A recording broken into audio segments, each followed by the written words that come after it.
We're going to replace the woofer or speaker in the door of a 2005 Prius, which had a buzzing sound. Really only two disposable parts here. One is the speaker itself, which you can get on eBay for around $50. If you get it from the dealer, it's about $200, which doesn't seem worth it. And then second is a pop rivet. You'll need three of those with sufficient depth and width to replace the entire speaker against the door. The tools you need are pretty simple: Phillips head, flathead screwdrivers, a pop rivet, a pair of pliers, and a drill with a 3/32 inch bit. To get the door off, you're going to remove two screws. The first screw is located at the bottom of the handle, and simply use the Phillips head screwdriver to take that out, and then use your flathead screwdriver to pop the little cup off. The second screw is behind a removable plastic piece, which you just pry off,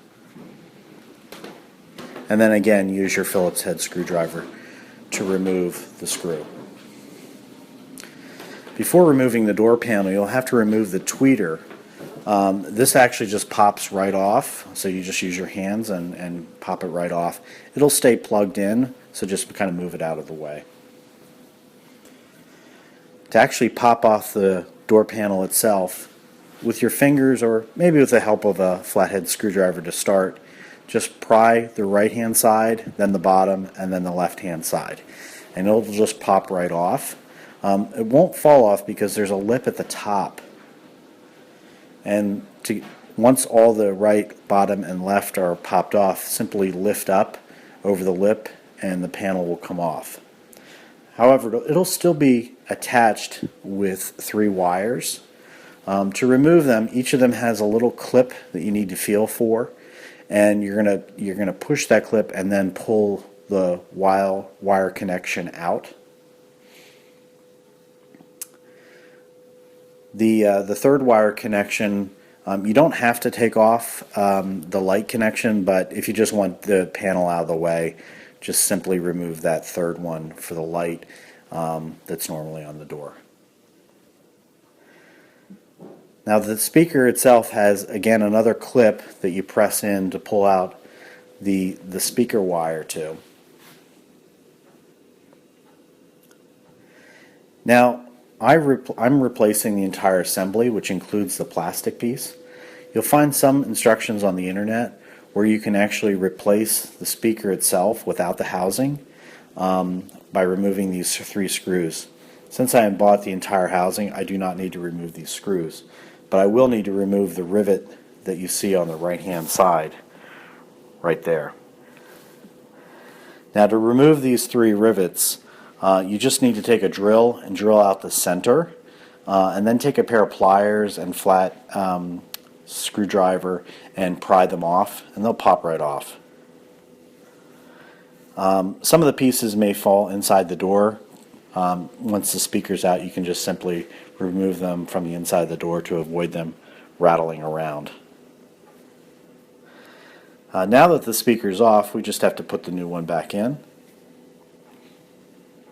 And the rivet that you use to secure this, you need to use a rivet because there's nothing to screw in. If you had a large enough sheet metal screw, you may be able to just use a sheet metal screw to attach that, but be warned, it's a pretty wide space there. So this is the size. I use a 3/16 pop rivet, which had about a little more than a 1/4 inch depth. And to put these in, all you do is you put them in and you squeeze the handle twice, and then it'll pop off the center cable or the center of the rivet, and it'll be nicely secured. After hooking back up the wire, you just need to give it a test. So I turned on the stereo, made sure it was working, and now I wanted to pop on the door. So before popping on the door, you want to make, these are held in by little plastic pieces. You want to make sure none of the plastic pieces are actually still attached to the metal. You want them all attached to the plastic door panel itself. So here's an example of those little plastic pieces that really should be attached to the plastic before you pop back on the door. Once you pop back on the door, and again, it's just use your hands and press it against the door. It goes on very easily. You still have to put on that little the little speaker. And in this example, the plastic piece was still stuck to the metal, so we took pliers and pulled that out, and then attached it to the plastic part of the speaker before clipping it back on. And now we just have to put our two screws back on, the first one behind the handle, and then put the little plastic piece over top of that to hide the screw, and then put the cup back in along with the Phillips head screwdriver. This is actually the broken speaker, and you can see it's a common problem where the face separates from the housing. You'll find some instructions on the internet that will fix this. The symptom that this speaker has, you would hear it buzz at low frequency, so that's indicative of this kind of problem.